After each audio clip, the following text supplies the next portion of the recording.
if you go into the matter, say sulfur dioxide, then sulfur and oxide go on deep into it till you reach the state when it is a molecule. Then you see these atoms of sulfur and oxygen, they oscillate. They oscillate with a frequency. There are 3 types of frequencies they use. Now imagine in the molecule, think of it.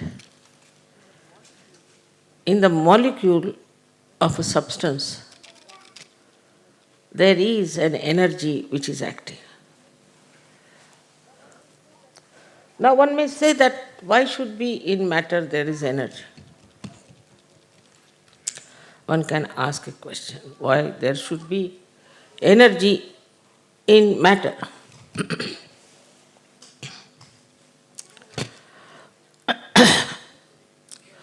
If there was no energy in the matter, how can you have all chemical compounds? Who pushes them? Say you have sodium chloride. Sodium and chloride are attached to each other. But if the chloride has to go to some other atom, then who does that? There has to be some energy which is absolutely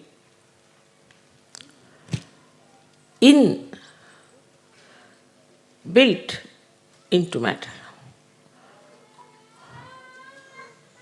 Now we may say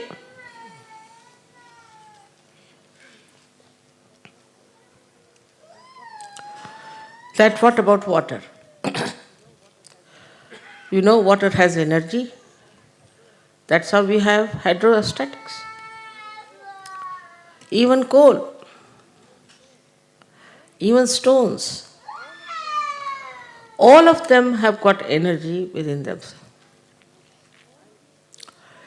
And it is all controlled by the principle of Shri Ganesha. So though he is such a small, tiny little child, how great is his work and how much he has to work out. Now from matter you move, say, to living plants, then to animals, then to human beings. And everywhere his energy works. At the level of matter they might call it electromagnetic. But potentially it is the energy of Shri Ganesha which is electromagnetic at that point. Then it starts evolving, growing.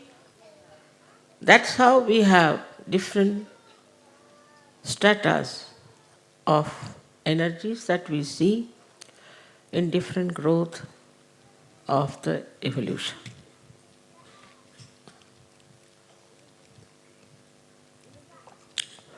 In the human being, it exists, as you know, as auspiciousness, as purity, mainly the innocence. So the power of innocence is such a guiding factor. There's a difference between ignorance and innocence. If you are innocent, then to you, nothing is important except for love. For an innocent person who is not conditioned, who is not egoistical, who is not so-called mature, it is the love that it understands. It doesn't care for any wealth, any power, anything, but the love that it can feel, the pure love of a person. Innocent person has no understanding of gaining anything out of the love he receives or he gives. No sense at all. Innocence is the basis of all the dharmas. If you have no innocence, you cannot follow dharma.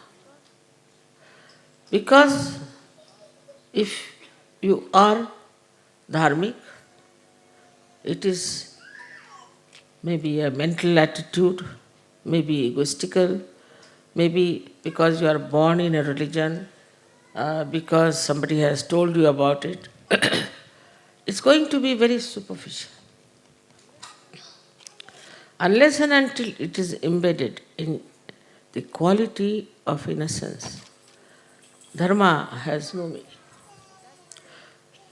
In that state, you are dharmic. You are beyond any thinking about it, of any deductions about it, but you are dharmic. You cannot be a dharmic. You cannot be. As if the manifestation of innocence is morality. Once Shri Ganesha is awakened, I hope he has been awakened in all of you. And if you respect him, just respect him, then automatically you develop a sense of morality.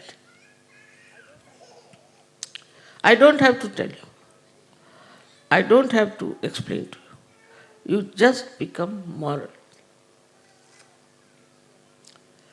People who have seen you are quite amazed and said that, how is it that their eyes are fixed, so innocent, without any lust and greed?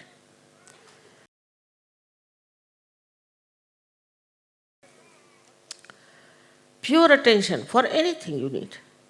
Say music, for art, for anything you have to have pure attention. And that comes through your innocence. Say a person who is an artist and who is very money oriented, say for example, a person who is doing some paintings and all that. His art cannot become eternal art, cannot. That's why we see in modern times whatever art is created, it just comes and goes, it has no eternal value. Same with the modern music that they are having. The same thing is happening, it comes and goes, and no one knows where it has disappeared. Behind it is money orientation. And that money orientation results into a kind of a creation which is not perfect. All creations which were dedicated to God